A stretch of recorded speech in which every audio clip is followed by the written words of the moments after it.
All right, hello once again. This is Jeff Scott at Blackhawk Technical College, and I've been going over just kind of a brief overview of the book that we're going to be using.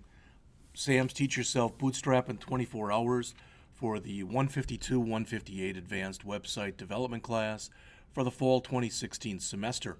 I'm on Chapter 15 of 24. This chapter, as you can see, is entitled Modal Windows.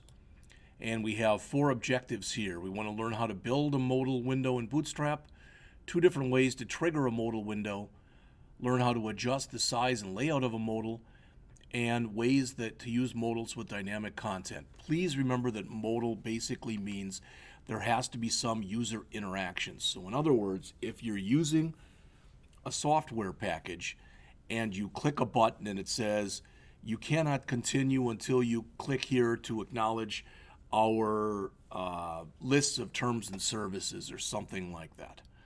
All right. Or, the example they give here when a pop-up comes up and says, are you sure you want to delete that type of thing?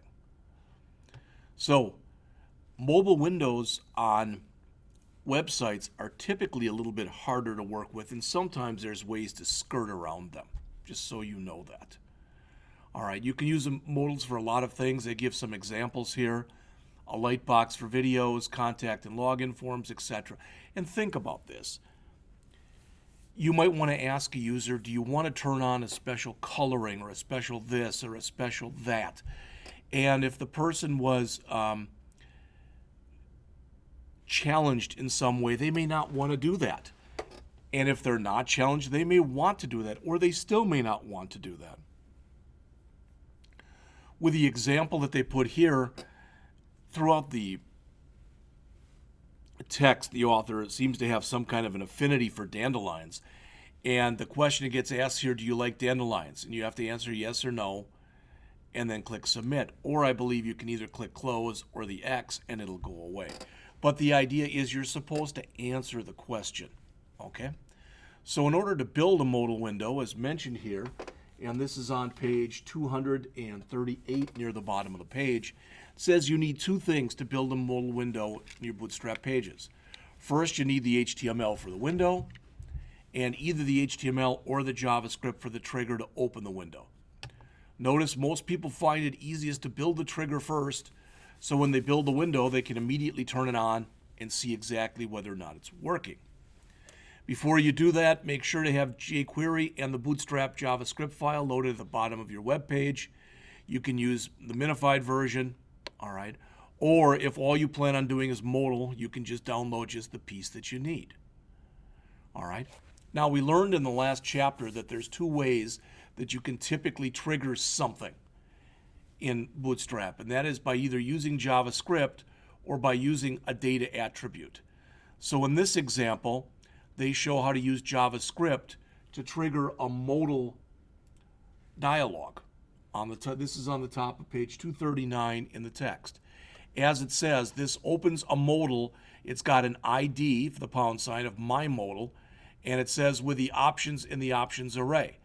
There are 3 options that you can set up for a modal.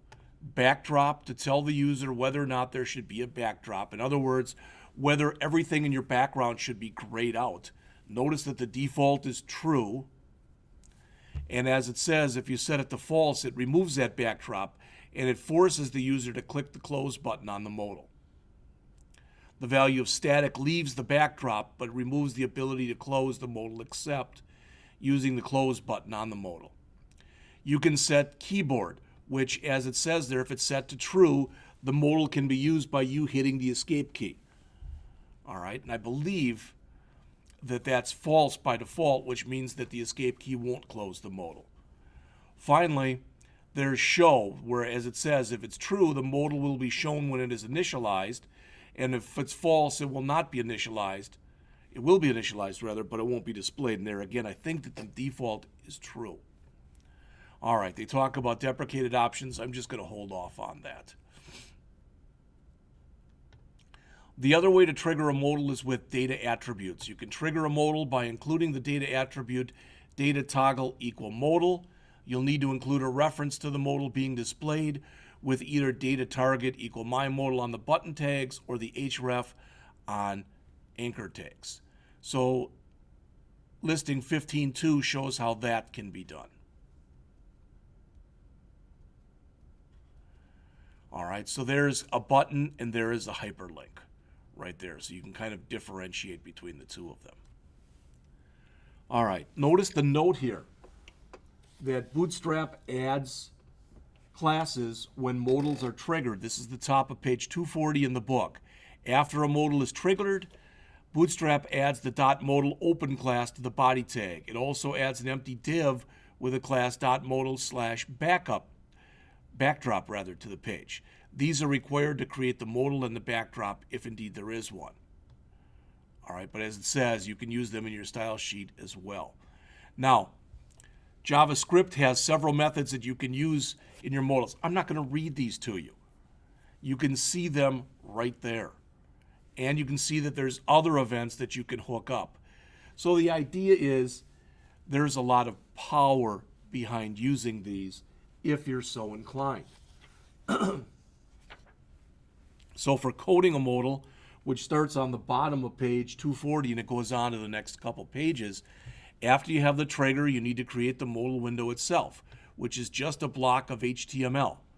First, you need a container element, which typically will be a div, all right, and the ID that was referenced in the trigger, all right. As it says, if you place your modal content in this container, the modal will not have the white background and will be the full width of the screen. You need two more containers to get the modal window to look correct. The modal.dialog, .modal/dialog, which sets the width, and the .modal/content, which defines the content area. So the minimum that you need is shown here, and this is on the middle of page 241 in your text. All right. Inside of there, as mentioned, you can also have several additional classes that can be used to define various parts of the modal. A header, a title, a body, and a footer. So we're going to look at a couple of examples of these. In fact, most of the rest of the chapters here are going to have different examples. Inside the modal, you should always include a close button. Many include two, one at the top and one at the bottom. For the top close button, you typically create a small X. And then basically on the bottom, it's just going to look like a button that says close on it. So if we look here, here's an example of a fancy modal window. Now, please recall, because I want to show you this. Again, this is 15.5. So in your book, I'm showing you the code that's on page 242. All right? But what I want you to get across here,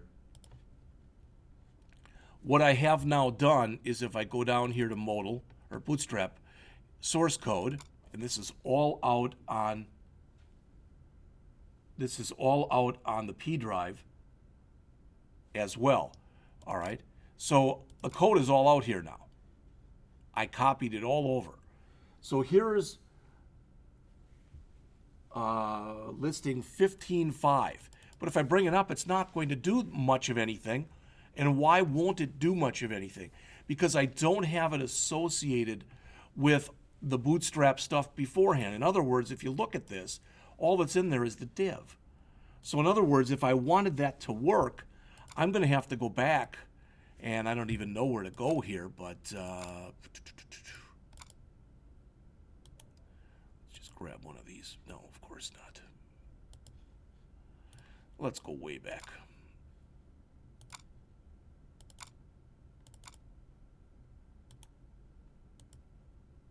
That looks better. So we'll grab all of this stuff for a basic Bootstrap page right here.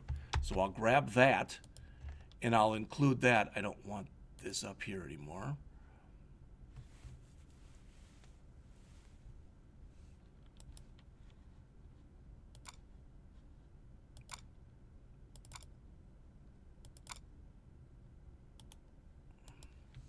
So again, we'll have to include all of the Bootstrap stuff at the top of our document. All right, and I'm going to remove this CSS link because I don't want to bring that in.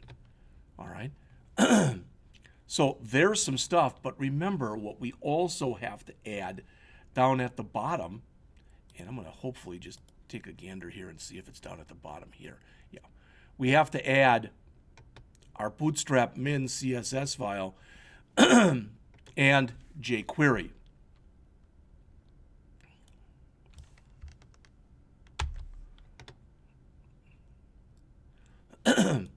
And of course, that probably won't be there. So what I'm going to try to do here, should have been, I guess, a little bit more prepared than I am.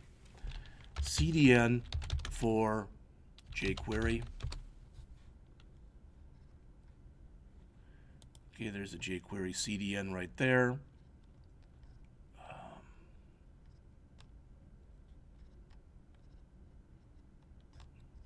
Which of course I don't see.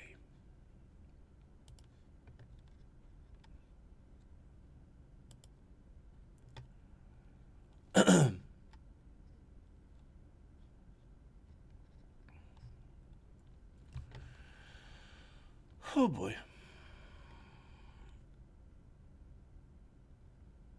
Should be able, that's 3. I don't want to use jQuery 3.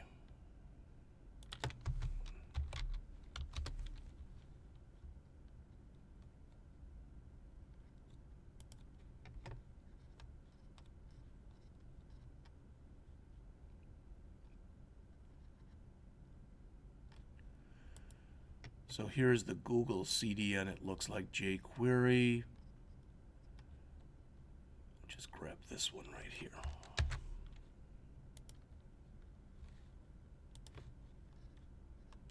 Now there's still a chance that when we get done with this won't work, that I'm missing something, but at least we're going to be a lot closer, all right, than what I showed you before. CDN for Bootstrap min.js. That's the one I want.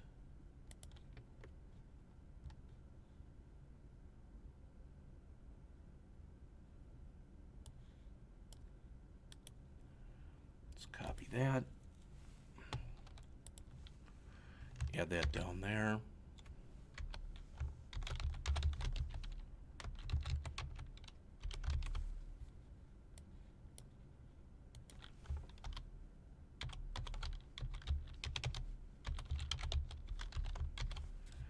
That should take care of that. And it looks like I've got the bootstrap min good. So let's just come down to the very bottom here.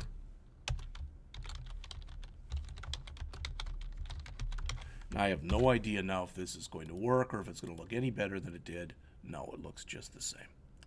Doggone it. I wanted to show you how this is supposed to look. Hopefully when we go on, for lack of better wordage, we're going to get the rest of the code that we need.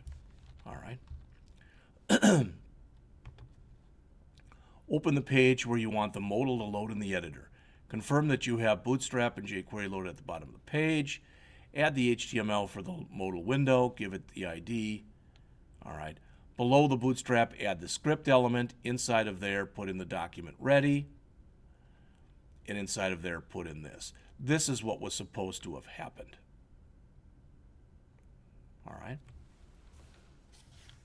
And if you're following along for 15.2, this picture is what's shown on the bottom of page 243 in the book.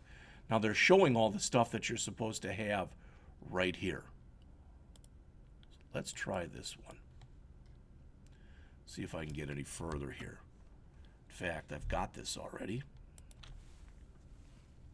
So I want to grab all my code from the bottom before that div.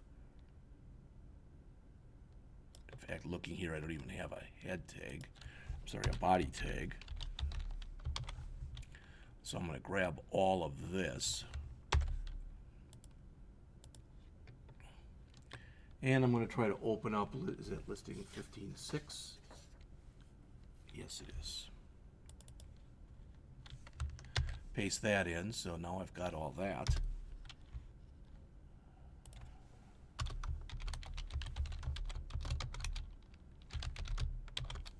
So I put all the code in here. That's the good news. The bad news is I didn't link everything up. So for instance, where it says here JS Bootstrap, I don't have that file in there.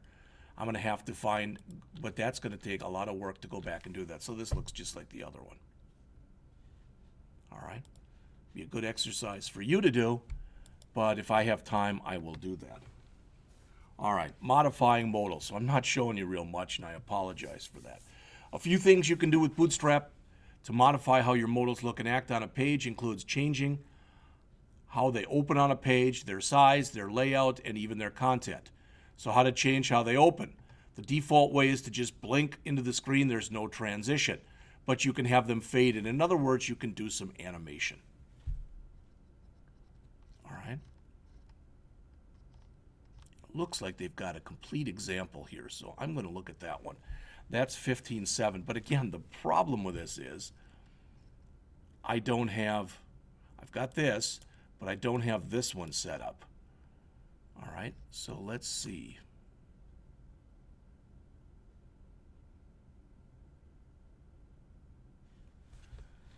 Oh, a little sleight of hand here. I might be able to get that one to work. So let's grab that.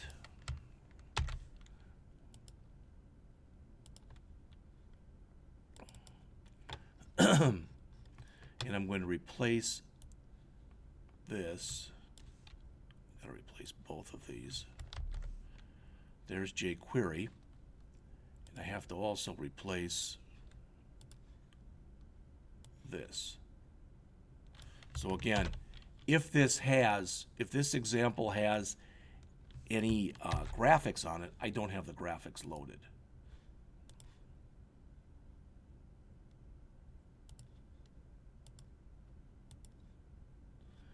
All right.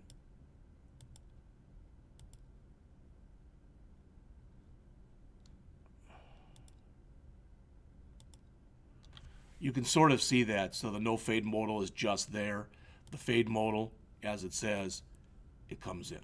So you can see that much of it. All right. And you all have worked at least a little bit with animation. So you've got a little bit of example, and we'll work with more animations in other things next semester. All right, you can change the size of modals. Notice there's a small, a medium, and a large. And they give you an example of doing that also. All right. They show a 4-column modal. They show how this is kind of neat. It's called changing modal content dynamically. And as the author says right here, you can create a dynamic page that displays different content depending on which trigger is selected. All right. I mean, this could be something as simple as pick a favorite color. Are you left-handed or right-handed? Something along those lines, if you wanted to do that. Or it could be more important. There could be something ARIA in there that you would set up a whole different kind of look and feel on a page if indeed the person looking at the page had some kind of, if they were challenged in some way. So, like I said, if nothing else, what this chapter showed me was I'm going to have to go back in, that'll be an afternoon, and I'll have to go back in and make sure that I've got links to the jQuery file and that I've got links to the Bootstrap and Bootstrap CSS. It's just for things like this. And again, just so you see this, I now have parts 1, which is chapters 1 through 4, 2, which is 5 through 13, 3, which is 14 through 20, and 4, which is 21 through 24. The problem is anytime in here that this lists different files, I'm going to have to come back in here and create a folder in here called JS and another folder in here that's called CSS. And I'll have to go back in every single one of these that references the jQuery min JS and the Bootstrap min JS, etc. I'll have to put those in there. And if I've got any Bootstrap CSS, they'll have to go in there. And that's part of it. Then I've got to go back in here, and any place that references those, I've got to go back and make sure the reference is correct. Plus, if there's anything in here that has in it images, I'll need an images file. All right, I'm willing to do that, but it won't be done by the time I plan on giving a lecture on this, which will be the 18th of May. There's just not going to be enough time to do that. At least I don't think there will be. All right, so this chapter covered the Bootstrap plugin Modal.js, which allowed us to create and use modal windows. We learned several ways to use modal windows, how they can be triggered, and how they can be styled. A modal window on page 254, the author on the Q&A here says, is it a modal just like a lightbox? And the thing is, it's not exactly. They're similar, but they're not the same thing. What are other attributes you list in the modals, such as role, equal dialogue, etc.? They're used to make them more accessible. You already know this. Anytime you've got anything that comes in here with ARIA, that it involves accessibility. Finally, I really want to use the remote option to load an external web page. How do I do it? You can set it on your trigger button on the data remote attribute, but it doesn't work well in all browsers. All right. Let's quickly take a look at the here at the quiz that's on 254 through 256. Question 1, which of the following can be created with a Bootstrap modal? The answer is E, all of the above. Number 2, will this trigger a modal? The answer is yes, and it will have a static backdrop, as you can see right here. All right, so it's A. Number 3, will this trigger a modal? The answer is no, because there is no target right here. Number 4, which classes are required to create a modal window? The answer is C, .modal, .modal/dialog, and .modal/content.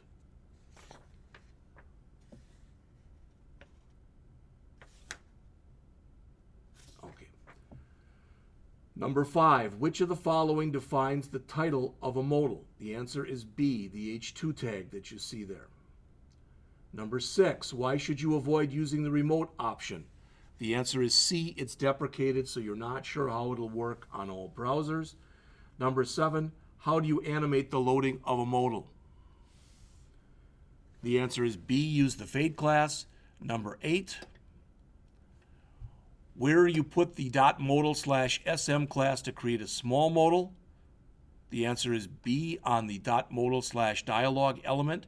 Number 9, true or false, you cannot create column grid classes inside of modals. It's false, you can. Number 10, where do you put the .modal/open class? It's D. You don't put it anywhere. It's automatically added by Bootstrap when the modal is open. So, ends chapter 15. We'll go on to 16 in just a bit.